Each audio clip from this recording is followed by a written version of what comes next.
Hello everyone, welcome back to Theory Thursdays. This is Tonelli, and after last week's video on the musical notes, here's a link in case you missed that. Make sure you watch it.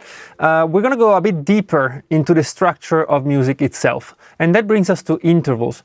Intervals as a concept, I think they're even more of a key element to music than the notes themselves.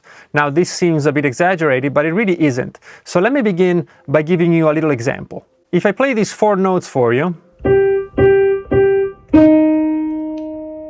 you already know what this is, what piece of music it is, right? It's Beethoven's 5th Symphony. What if I play it here instead? It's still Beethoven's 5th. Or maybe I play it down here. It's still the same piece of music. As a matter of fact, you most likely can tell which of these 3 versions is the actual correct one in the correct key, but it doesn't really matter, right? Because you're still hearing Beethoven's 5th. The reason you always know what piece of music it is because of the distance between the notes. And of course the rhythm, that's very important too, but more on that on another video. But the notes themselves, well, the notes could be anything, as we just demonstrated. What really is important is that we maintain the distance between these 2 notes, which is a major third. So intervals define the distance between notes, and these distances are the defining factor of pretty much everything, from scales to chords to melodies, even whole pieces of music.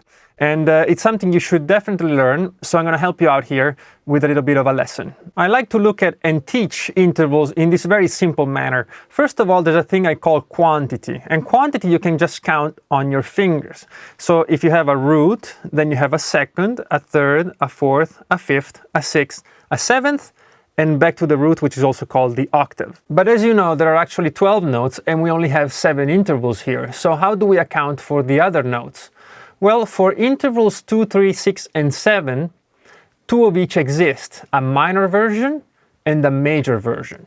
For intervals 4th and 5th, they exist as perfect, or they can be diminished or augmented. This being said, minor-major intervals could also be diminished and augmented, but we'll save that for some other time. So this might seem a bit confusing, but this next page will make everything a lot clearer for you. As you can see here, we have applied the intervals to the basic notes C, D, E, F, G, A, and B. That's enough to start with. The top row is all the intervals we're concerning ourselves with for now. As you can see, I'm not augmented or diminishing the minor-major intervals, and we're only augmented the 4th and diminishing the 5th. Okay, that's because I'm only giving you the most common intervals and try to keep things as simple as possible. But for the sake of completeness, let's assume we want to augment the second, for example, then the major second of C is D, and if we want to augment it, it would be D sharp, okay, which would bring us actually into a next column, and it will be shared with the minor third. So for now, we're not going to get into it, but it is certainly possible. But for now, let's just stick to these intervals and let's master them, because they will get you through 90 or 95% of all the music you'll ever run into. So that's plenty for today. And so first of all, we worry about the quantity. So let's say you want the second of D, right? The second of D, you just count D, E. E is the second. It will always be an E. It might be an E flat, it might be an E sharp, it might be an E natural. It could even have double sharps or double flats. It doesn't matter, but you always have to comply with the fact that if 1 is D, 2 is E. Right? That's the first rule, and that's where most people make mistakes in the beginning. But it's really that simple. If you want the 6th of F, F, G, A, B, C, D. The 6th of F is D. Will always be D. It could be a D sharp, it could be a D flat, it could be a D natural, it could have a bunch of flats and sharps. It doesn't matter, it will still be a D. Once we've established the quantity, then we can worry about the quality, but that's as simple as making sure we're at the right distance from the root. So let's try with a little example here. Let's say we want the minor 6th of D. So we know it's going to be 4 columns down from the root, which means 4 half steps. Of course, each column in this table represents a half step. That's why when you reach the end of it, of the 12 intervals, you're back to the root or the octave. You've basically run through all possible notes. So we have to first of all establish that it's going to be a B no matter what, because of the quantity we just discussed. We can actually just count it from D, E, F, G, A, B. The sixth is a B. And then we can just make sure that we're going down by 4 half steps that correspond to the 4 columns. So D is the octave or root, C sharp is the major 7th, C is the minor 7th, B is the major 6th, and B flat is the minor 6th. If you are tempted to call it A sharp, we have to remind ourselves that we're dealing with a 6th, which was previously established with the quantity.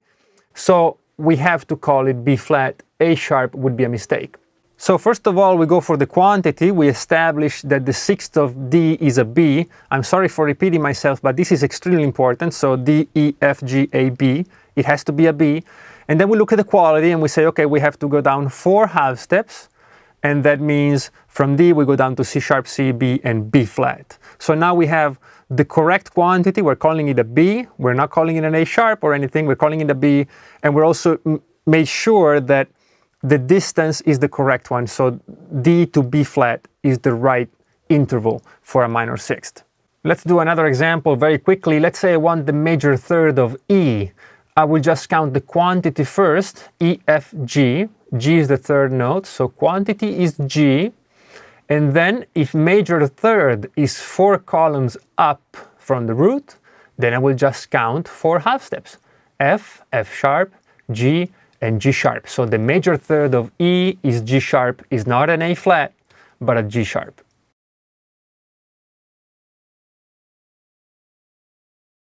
Of course, we don't want to be doing this forever, you know, counting on our fingers and then counting the half steps. That's just for me to explain it to you and that you can understand it, but it won't be feasible when it comes time to understand music and relate things in music, understanding chords, scales. You really want to have all these intervals memorized and interiorized.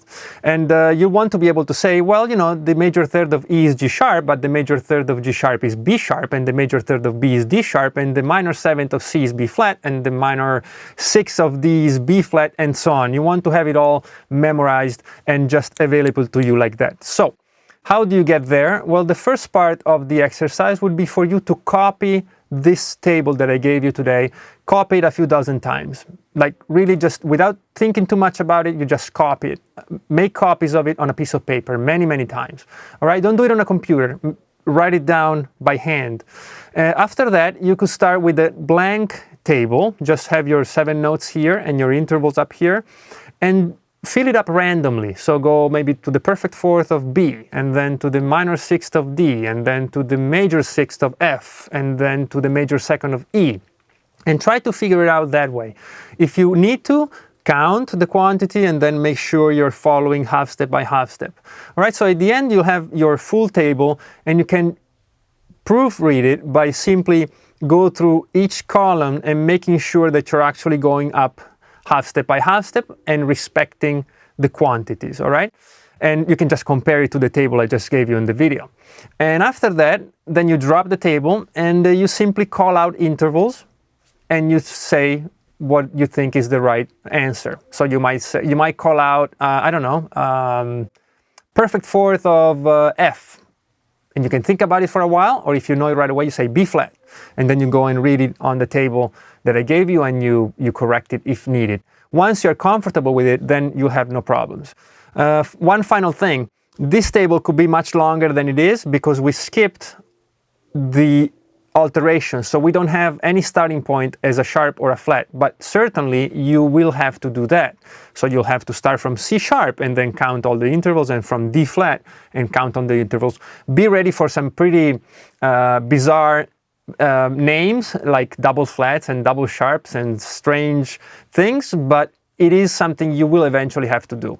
All right, this will also tie in nicely with all the ear training that I will be giving you and that I've given you already in our live streams. And so I think it's a very important concept, and I want to make sure you understand that intervals are really truly one of the pillars of music. Well, I hope you enjoyed this video, and this whole series, Theory Thursdays, will be going for a long time. I really enjoy teaching music theory, and I got to theory very late in my musical life. I started out, they basically threw me on the deep end of the pool because I was just a kid and I was already playing in a professional capacity. And eventually I realized that I had no idea what I was doing, and sometimes it impaired my output as a musician, sometimes it didn't. So I don't think you have to know theory, but I just found it fascinating. I just found it something that really interested me. And then sometimes you study a lot of theory and you think you're not using it because you play by feel and emotion, but I think from experience that that theory is still there in the back of your mind. And it guides you somehow, and it's not a limiting thing at all. So if you are a more of an emotional player, so to speak, don't feel that theory will, impair you in any way. As a matter of fact, it will just expand and let you expand on what it is you want to do. And usually it takes the back seat, it's just there, and it's there if you need it. And sometimes it steers the boat a little bit without you even noticing. So it's actually something very interesting, but also very important for your development, especially as you go through many stages of learning. And even if you're a professional musician, you go through different stages of your career, and eventually when you hit kind of a problem spot, theory will really help you out and will help you progress. And you will have no effect at all on your emotional relationship with music. So that's something I wanted to know and wanted to feel good about. And if you enjoyed these videos, please make sure you subscribe, like, comment, and hit the bell, because I've noticed that a lot of my videos are not even shown to people who subscribe because, YouTube things. So make sure you click the bell. If you want to support the channel, there's links down here, and make sure you grab the 21 lick free PDF, because that's a gift from me to you for your continued efforts as a musician and guitarist. Thank you very much for being here. Have a good one. Bye-bye.